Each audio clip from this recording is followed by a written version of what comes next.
একটা ছেলে কি সুন্দর, 18 বছর, 20 বছর, 25 বছর, এরকম তাগড়া একটা জওয়ান, তার ভিতরে এতটুকু বুঝ নাই যে আমি যে একটা মানুষ, আমার কি করা উচিত।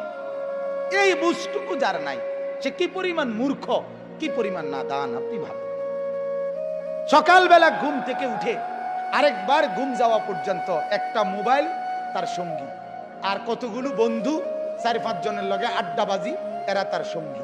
এরার লগে একবার খারাইয়া মুতে, একবার বৈশা মুতে, একবার মোবাইল চায়, একবার নর্তকী দেখে, একবার নাচ দেখে, একবার কানের মধ্যে ইয়ারফোন লাগাইয়া গান শুনে, একবার মাইয়া দেখলে এটার পিছে পিছে হাঁটে, আরেকবার বেডি দেখলে এটার পিছে পিছে হাঁটে, একবার অসভ্য কথাবার্তা একজন আরেকজনের মধ্যে আলাপ সালাপ করে, আবার কতক্ষণ গেমস খেলে, আবার কতক্ষণ কি আপনার এই মোটরসাইকেল ফাইলে মোটরসাইকেল চালায়, হ্যাঁ, শিক্ষার হই হুল্লুর। আপনি বলেন এটা কি কোনো জীবন? বেটা তুই বল, বেটা বাপ তুমি বলো না, তোমার বিবেক তোমাকে কি বলে? এটা কি একটা মানুষের জীবন হইতে পারে? বিনোদন বুঝি মানুষের 24 ঘন্টার, মানুষের জীবনের 24 ঘন্টা বুঝি ফুর্তিতে কাটে, হ্যাঁ? বিনোদন বুঝি একটা মানুষের সারাক্ষণের কাম। তুমি যে মোবাইলের মধ্যে উলঙ্গ ছবি দেখতেছ, নাচ দেখতেছ, হিন্দি সিনেমার নর্তকীরে দেখতেছ, কিতা দেখো? এটা তো প্লাস্টিকে না, কথা বলেন না কেন? তা তুমি কিতা উপভোগ করলা? তুমি কিছুই তো মূলত উপভোগ করলা না।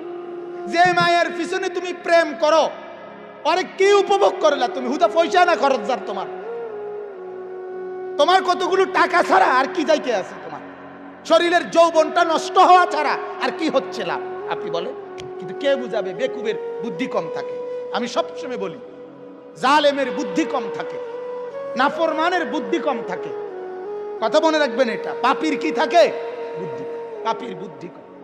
আপনি যদি বলেন কই কাফের বেঈমানরা কত যন্ত্রপাতি বানাচ্ছে, হ্যাঁ, তাদের বুদ্ধি কম না? এগুলো কোনো বুদ্ধির কিছু না।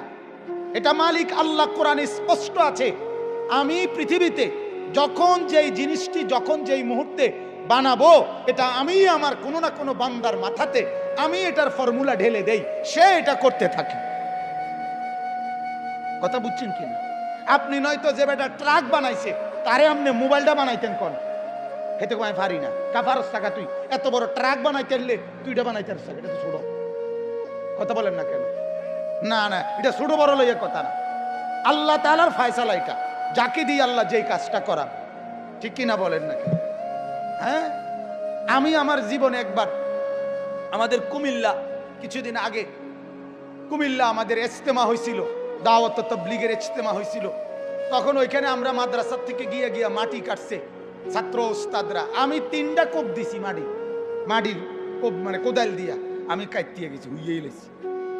আমি বুঝি না এটা আমার বলতো, কথা বুঝছেন কিনা? অথচ আরেক লোক দিনের পর দিন কি সুন্দরে 2 কোপে 3 কোপে এত বড় চাকা কি সুন্দর উঠায় ফেলে, ঠিক কিনা বলেন না কেন? কুল্লুন মুয়াসসারুন লিমা খুলিকা লাহু, এটা হাদিস, আল্লাহর নবী বলছে, যাকে আল্লাহ তাআলা যে কাজের জন্য বানিয়েছেন, যাকে দিয়ে আল্লাহ যেই কাজটা নিবেন, তার জন্য আল্লাহই কুদরতি ভাবে সেটা সহজ করে দেন। সুবহান।